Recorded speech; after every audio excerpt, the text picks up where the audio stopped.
¿Qué haces aquí, niña? Quiero divorciarme. ¿Cómo? Quiero divorciarme.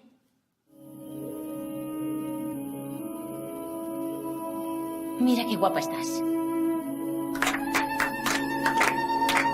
Con todo respeto, yo me desposo con mi con tu honorable, honorable y libre hija, Nujum. Nujum. Había una niña en el juzgado. Quería divorciarse, pero no sé qué hacer para ayudarla.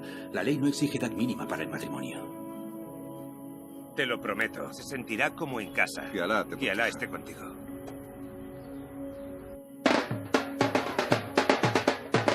Acuéstate. ¡No me toques! Cállate. Te vas a enterar como no te estés quieta. Hay muchas niñas que se casan muy pequeñas, pero nunca han venido a pedir el divorcio.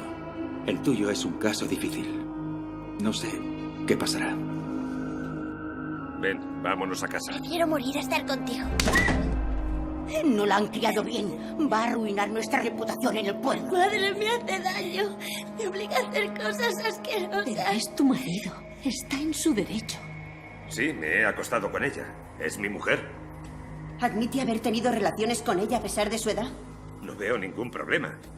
Su padre aprobó el matrimonio. ¿Qué crimen hay en eso? A ver.